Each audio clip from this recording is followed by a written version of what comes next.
them come. This is their fate. But let's move on to the next thing I wanted to talk about, which was the Kingdom Come Deliverance 2. Um, so a lot of reports coming out about this game being really good, being enjoyable, being fun. Before I move into why I wanted to actually bring up the Kingdom Come, did anybody play this game? Did anybody have interest in this game? Did anybody see any coverage of this game? One or two? Because this is two. Honestly, never seen much about one. Yeah, I remember seeing one when it came out. I haven't seen too much about two, but I'm familiar with it. It's more of a not like an action RPG like Mass Effect, but not Mass Mm-hmm. Effect. What's the game? The Witcher, but it's a more realistic fantasy, not realistic like historical fiction. But you have a lot of high quality cutscenes like you do with The Witcher. There's a lot of role playing, and it's tries to have like I guess more tactile feeling combat. But yeah, it looks cool. Just personally, wasn't what I was interested in when the first one came out. So the second one I've been hearing is a big improvement, but I haven't seen what ways they improved it. Okay. Yeah, something I read an article or a comment basically saying that this game is what Bethesda would have turned into if they didn't want to go mainstream. And that isn't like it isn't more it isn't like it's so granular that you have to kind of give your all to it. It's just I think that one, the game looks very beautiful. It's using an engine that most people don't use, a Cry engine, and it runs well. It's not using Unreal Engine, so a lot of the things are going well for it that I feel like are great. And that's why I wanted to bring it up because the PS5 Pro is actually holding on its promise to provide fidelity modes at 60 FPS.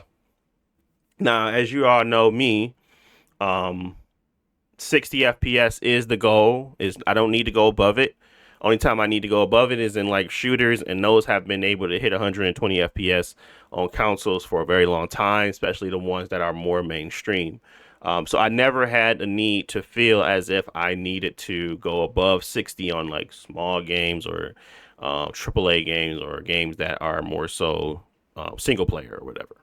So when I saw that, obviously that's good for the purple. That's validation for the purchase. For a lot of people when it comes to new games coming out that are greatly optimized that will be able to provide you fidelity modes with the higher frame rate. Because on the other two consoles, the PS5 and the PS5 Pro, the PS5 and the Xbox Series X, they are at 60 and then they have the fidelity at 30 FPS. And they have a much lower resolution when it comes to that 60 FPS mode that they implemented. So that's, like I said, validating what you bought and what the promise was. Um, how many of these do you think it takes? Because right now I feel like I'm validating my purchase. I don't hate my PS5 Pro.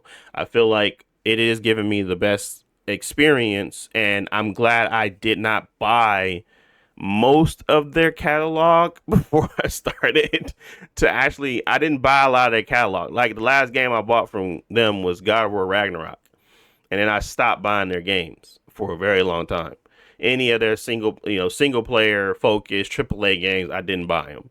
So it wasn't like it was, but at the same time, people will argue, well, what games did they put out? But just to kind of make my point, I stopped buying games from them, and it allowed me to go back to a backlog of a bunch of games that have been properly optimized for me to play in a great way on the Pro. So I never was like, oh, this thing sucks because I always had a valid point of having it in my household. How long before this becomes useful to the masses or becomes it flips the script? Do you think the script will ever flip for the PS5 Pro? And that's to Versus both of just a you. normal PS5. Yeah, yeah. The value Personally, proposition. yeah, I think personally, I don't think it would happen for the masses at that price point. I think that the price point is valid for what you get, but it's still a lot of money for people who gamers don't usually like to drop that much money mid generation. Um, it would have to be like the PS4 generation where the base console could barely handle the games. And I don't think we've reached that point with the PS5. Like, I know you said it runs better on the PS5 Pro, Right. but it does still have a 60 FPS option on the base console. Yep. And for me, honestly, as long as it didn't run poor, like most of my games didn't run poorly, I wouldn't even consider getting the Pro for me at this point. Mm. But yeah, I would say the difference between now and last gen is the base console was falling behind very quickly. Whereas I think the base PS5 still has space as long as the games are optimized. Like that's always been the issue for me is that unoptimized games on PS5 run terribly, which unoptimized games on PS5 Pro probably you don't have this issue with. Yeah. Yeah. And that's the same thing that was happening with Ninja Gaiden. Ninja Gaiden had the same thing for me. I was playing Ninja Gaiden 2 Black. I'm not saying that the Xbox version didn't run great. It ran fine, ran perfectly fine, looked good while it ran it. But when you look at the PS5 Pro version, obviously it's just a higher resolution. That isn't enough for me to kind of be like, oh, but me looking at the visuals of like people's comparisons, I can clearly see a significant difference in some fidelity mode and the performance mode.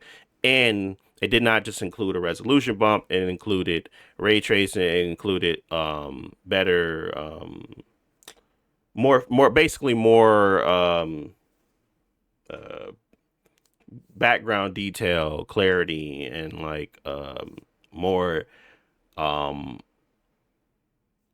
I guess it was just like when I'm looking at it, I can clearly see where the cuts were based on and it hit that 60 FPS mode. And then you just have your fidelity mode at 30 FPS, and that 30 FPS fidelity mode looks very similar to that 60 FPS 30 fidelity mode on the PS5 Pro. So there's a difference in my, I guess, where I gauge what the Pro is really doing, because if I'm looking at Ninja Gaiden 2 and I'm looking at Ninja Gaiden 2 on PS5 Pro, I don't really care about the difference because the difference isn't that meaningful. The difference is like very, very close and similar enough, and free or Game Pass subscription based, and buying a whole new copy is always going to have the trump card there.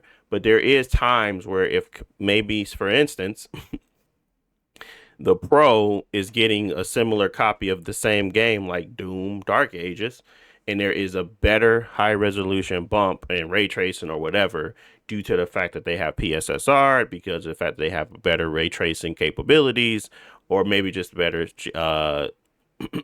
GPU.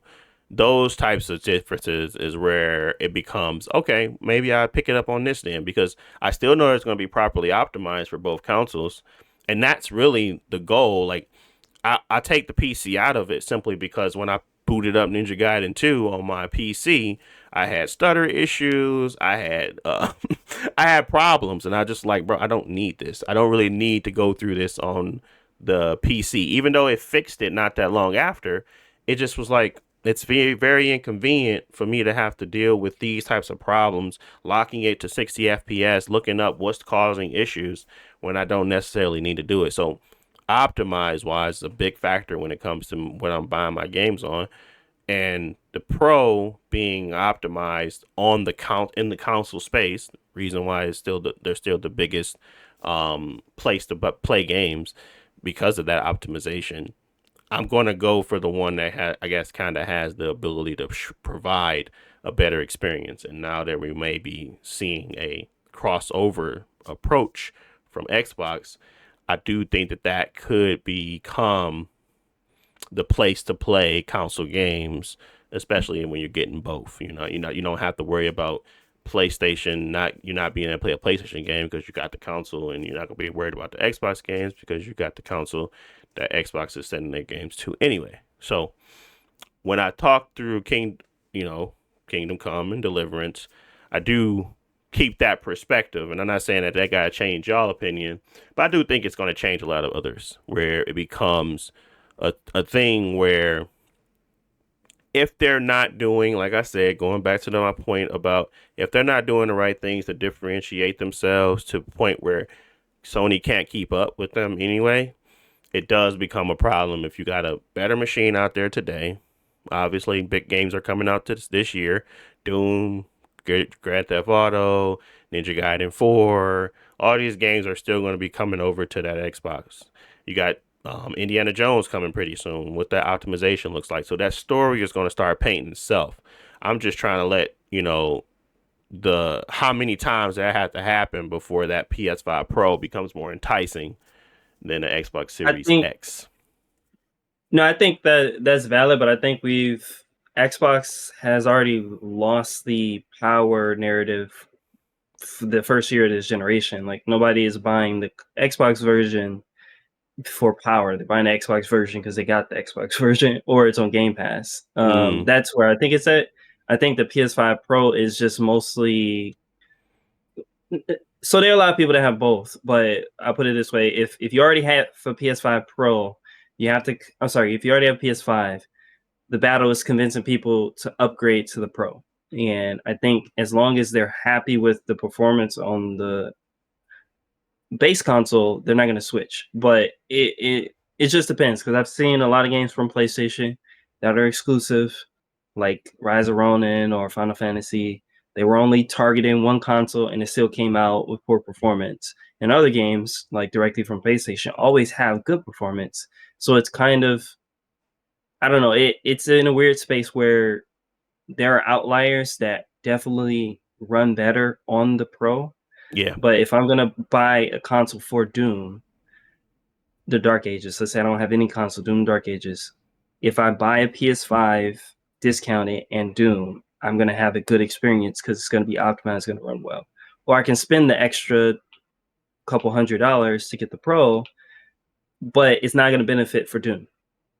And, it's not necessarily going to benefit for something else. Like, yeah, it's going to be higher resolution, but for me, I don't think most people are buying it just for extra pixels. Like they're going to buy it for better performance overall. yeah. So I think I the don't know. Yeah, Series S to the Series X has a better proposition than the Pro than the PS5 to the Pro. Absolutely, I mhm. do. I think that the Series S to the Series X is the better case and proposition for someone that's out there shopping and want to upgrade than it is going from the PS5 to the PS5 Pro. I do also understand that the Game Pass is a very highly and favorable thing, and you get your games for a lower tier. You do get to be able to play a lot of the games, or Ninja Gaiden 4 and Ninja Gaiden 2 and just Doom Dark Ages. Like you're buying for over 5 games in a year. It's best to play it on there because you're going to save a lot more money, and you're also going to get access to a bunch of other stuff. I'm just saying that the optics of what is the best way to play this said game, and I understand that I felt like most of the time people felt like they were the same. I didn't think people felt like the PS5 was stronger than the PlayStation, than the Xbox, but maybe that was the case. Maybe that was how they felt. That stuff being like minimal differences of 1%, that's not enough when it comes to purely just, getting the experience that most people are seeking now, like 60 FPS. I think that is the true defining factor between the two. Like, if I'm going to be able to get 60 most of the time on the games I'm playing on here, I'm more than happy to do that than having to deal with VRR and not having that it's almost just good enough. You know what I'm saying? Like that almost just good enough might get irritating for some people that can afford the change. But agreeing that the Series S having only a 30 FPS mode and then being able to boost up to where the Xbox Series X, I feel like that is the difference, and that's the best case for if you're like really trying to get the value out of your money. You now have access to backwards compatibility. You have access to disc backwards compatibility and all that good jazz too. So it's just like I do see the value there, but I also can see it from the other end of someone coming in thinking, okay, if I'm buying a PS5 now and I got these games and I want to play these games or these certain things, that value proposition might be a beneficial thing for them. And I don't want to berate the point too much, but basically, the Pro is the best at this point. So I don't know. I think that is a lot to kind of chew on, and I think that they have obviously had to think of this. They already knew that the Pro was coming. They kind of didn't care. They are going to be optimizing for it now because they obviously got Indiana Jones coming soon, and they have other games they are recently announcing like Forza and stuff like that. So they have to understand the threat of that Pro, and they have to understand the value of it, and maybe that pushes up their time clock on what their game next generation is going to look like or whatever. But it is a problem to solve to me, at least to me. Maybe not to everybody, but I think it is a problem. Any final thoughts on that? And I promise I won't say nothing after. Oh no, no. The Pro, like more games come out, it's gonna continue to justify itself. With the enhancements, it's just yeah, it depends on how many consumers need that top tier, or they're just happy to get the game at all.